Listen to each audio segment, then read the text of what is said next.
کو تعلیم کتاب کی کیا ضرورت تھی؟ رسول اللہ صلی اللہ علیہ وسلم کو ان کا بھی معلم بنایا گیا۔ اسی سے یہ بات معلوم ہوتی ہے کہ صرف لغت کو جاننے سے قرآن نہیں سیکھا جا سکتا۔ فاروق اعظم کہتے ہیں کہ میں نے رسول اللہ صلی اللہ علیہ وسلم سے سورہ بقرہ کی تعلیم 12 سال میں حاصل کی ہے۔ عجیب۔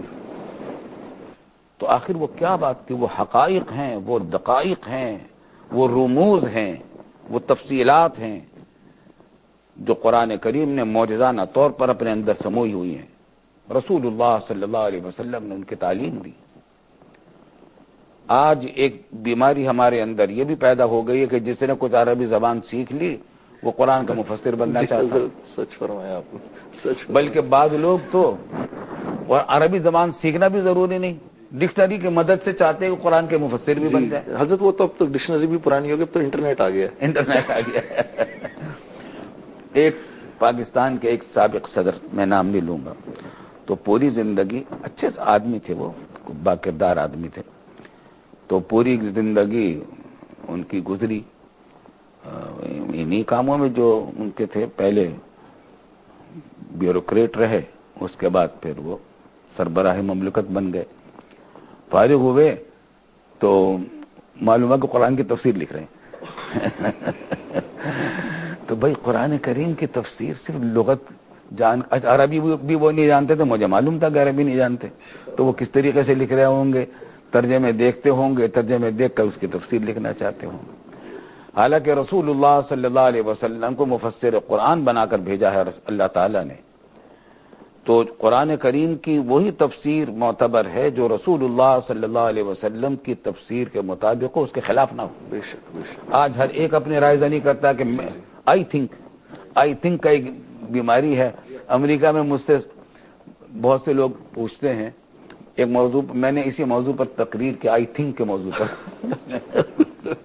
میں نے کہا ایک بیماری یہ ہے کہ جب کوئی سوال کرتا ہے تو فوراً جواب بھی خود ہی دیتا ہے کہ آئی تھنک۔ تو قرآن سوال کر کے جواب بھی خود ہی دیتا۔ تو یہ ایک زمانہ، ایک ریت چل گئی ہے، رسول اللہ صلی اللہ علیہ وسلم کی تعلیمات سے ہٹ کر قرآن کریم کی تفسیر اگر کرنے کی کوشش کی جائے گی کبھی کامیاب نہیں ہوگی۔ تو قرآن کریم کو اگر رسول اللہ صلی اللہ علیہ وسلم کی بتائی ہوئی تعلیمات اور تفسیر کے مطابق اس کو مضبوطی سے تھام لیا جائے تو اسی سے وہ کدھر جائیں کا جواب مل جاتا ہے۔ حضرت ایک سوال ہے، اٹھتا ہے، میں آپ اللہ کے نبی صلی اللہ علیہ وسلم کے وقت کی بات کر رہے ہیں، تو وہ اس زمانے کا وقت، تاریخ اگر تھوڑی دیر کے لیے ہم دیکھیں تو اس زمانے میں تو تیرے اونٹ نے میرے اونٹ سے پانی کیوں پہلے پیا ہے، اس بات پر 100 سال کی جنگ ہو جاتی تھی۔ مدینے میں جائیں تو اوس اور خزرج کے آپس کے جھگڑے پرانے چل رہے ہیں۔ آج بھی ہم دیکھتے ہیں یہی حال ہے، ذرا سی کوئی بات ہوئی اس کے اوپر اتنے قتل ہو جاتے ہیں، جیسے کہ بالکل ایسے، یعنی کہ زمین نے ایسی صفاقی اپنی تاریخ میں شاید کبھی نہ دیکھی ہو، جیسے، اور کہنے کو مسلمان ہیں۔ تو اس دور میں ان لوگوں کو کس چیز نے جوڑا، اور پھر آج ہم کیسے جڑ جائیں کہ یہ پھٹے دل پھر جڑ جائیں؟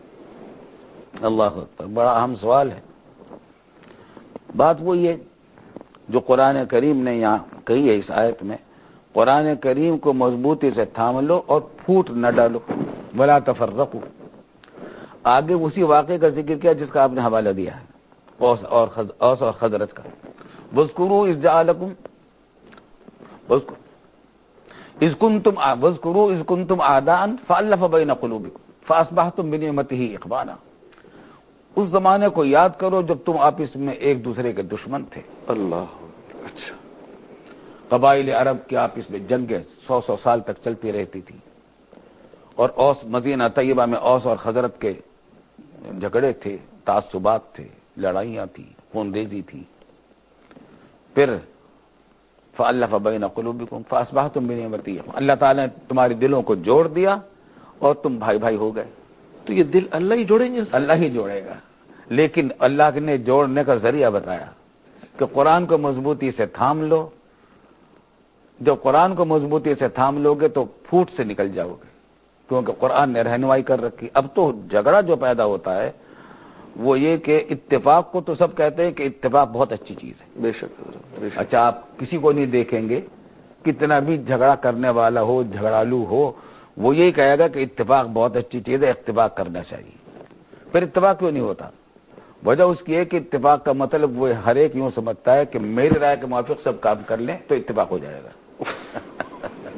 اچھا، اللہ تعالیٰ نے معیار بتا دیا کہ نہیں، کسی کے رائے کے ساتھ اتفاق نہیں، بلکہ ہمارے فرمان کے اوپر متفق ہو جاؤ گے، سب اتفاق ہو جائے گا۔ سوال پیدا ہوگا ورنہ کہ بھئی آپ کی بات کو میں کیوں مان لوں، اور وہ فلاں کیوں مان لے، میں آپ کی فلاں کی بات کیوں مان لوں؟ یہاں کسی کی بات نہیں ماننی، اللہ کی بات مان لیں، جو اللہ کا، جو رب ہے ہمارا، جو مالک ہے، خالق ہے کائنات کا، تو اس کی بات ماننے کے اوپر جب متفق ہو جائیں گے سب جڑ جائیں گے۔ سارے جھگڑے اس سے پڑتے ہیں کہ آدمی اپنی بات بنوانا چاہتا ہے دوسروں سے، اپنی بات بنوانے کی بجائے ماننے کی عادت ڈالیں۔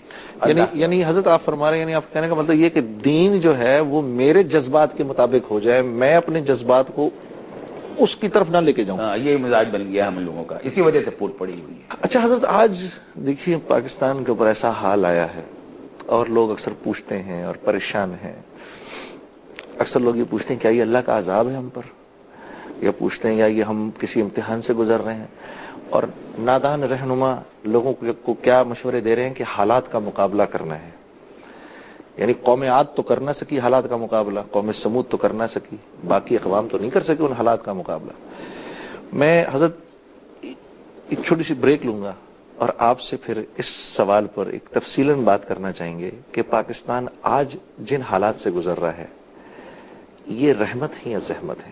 ایک بریک لیتے ہیں، بریک کے بعد حضرت سے اس سوال کا جواب سنیں گے۔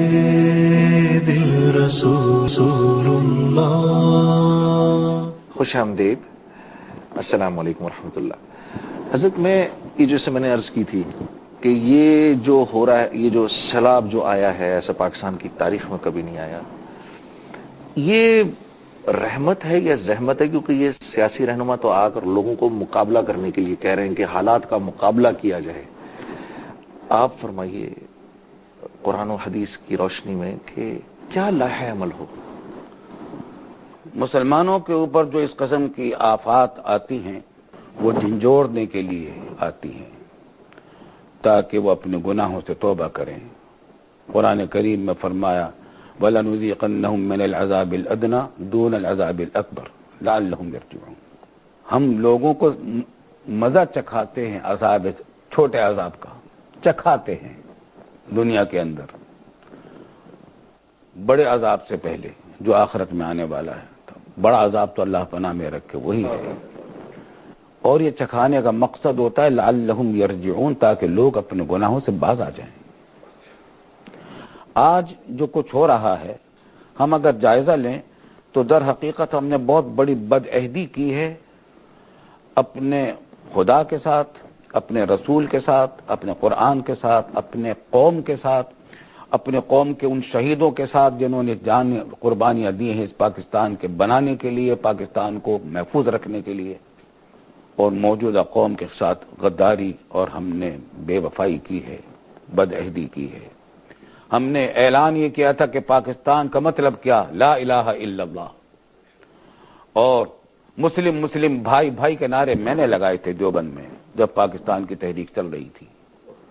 مسلم مسلم بھائی بھائی، قرآن کریم نے کہا تھا انما المؤمنون اخوہ، تمام مسلمان بھائی بھائی ہیں۔ تو پاکستان کا نظریہ تھا دو قومی نظریہ کہ تمام مسلمان بھائی بھائی ہیں۔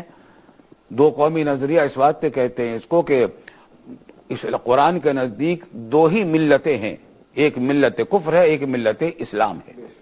ملت اسلام میں تمام لوگ داخل ہیں، چاہے وہ ایشیا کے ہوں یا امریکہ اور افغانستان کے ہوں یا یورپ کے اور چائنا کے ہوں، اور کسی بھی رنگ و نسل سے تعلق رکھنے والے ہوں، لیکن ہم نے اس پر عمل نہ کیا۔ سیلاب کی تو طوفانیاں اور تباہ کاریاں ہیں ہی۔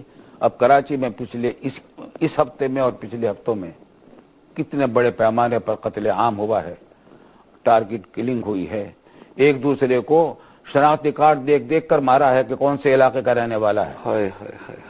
مارنے والا بھی لا الہ الا اللہ محمد رسول اللہ کا کلمہ پڑھنے والا، قتل ہونے والا بھی وہی ہے۔ یہ بدعہدیاں ہم نے کی اللہ کے ساتھ، اپنے دستور کے ساتھ۔ ہمارے پاکستان کا نام ہے اسلامی جمہوریہ پاکستان،